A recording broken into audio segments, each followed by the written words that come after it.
Water plants treat करण्याचं काम जर त्या कुठल्या कॉन्ट्रॅक्टरला असेल तर त्याच्या काही गाईडलाईन्स नसतात का आणि त्या फॉलो केल्या जात नाहीत का? नाही नाही, त्यात काही CBC गाईडलाईन आपण सेंट्रल गव्हर्नमेंट आहे. अच्छा. त्याच्यानंतर ते टेक्नॉलॉजी काम दाखवून मी सांगितलं की मी आता नवीन STP बांधणार आहे, याला टेक्नॉलॉजी आणणार आहे आणि एक टेक्नॉलॉजी कन्सल्टंट करणार. तो टेक्नॉलॉजी कन्सल्टंट काय करतो, मी टेंडर सेट केलं की तो 3च लोकांना देतो, त्याच्या बाकी 4 लोक चौथ्या माणसाला येणारच नाही, तो मल्टीनॅशनल कंपनी.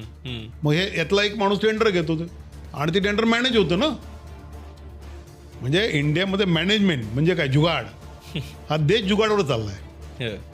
तुम्ही जेव्हा कॉन्ट्रॅक्टिंग करता तर तुम्ही फेअर कॉम्पिटिशन करून जनतेचा पैसा वाचून ज्या कंपन्या केपेबल आहेत, ज्यांनी वर्ल्ड ग्लोबल लेवलला त्यांचा प्रेझेन्स केला, त्या कंपन्या जर क्वालिफाय होत नसतील तर हे काय चाललंय. आणि ऑपरेशन कॉन्ट्रॅक्ट पण जेव्हा देतात तुम्ही, जो कॉन्ट्रॅक्टर सब कॉन्ट्रॅक्ट करतो आणि त्याच्यामध्ये इक्विपमेंट आहेत, पंप्स आहेत, मोटर्स आहेत, बाकी इक्विपमेंट असतात, जर तुम्ही मेंटेन केले नाही तर त्याची लाईफ डिटोरेट होती. म्हणजे परत त्याची रिप्लेसमेंट आली, तो कॉस्ट कोणाची आहे, ती पण जनतेच्या जो कर आपण भरतो त्यातनं जाणार ना. म्हणजे सगळीकडनं लॉस चालू आहे. हा ड्रेन जो आहे हा सगळ्या बाजूने चालू आहे.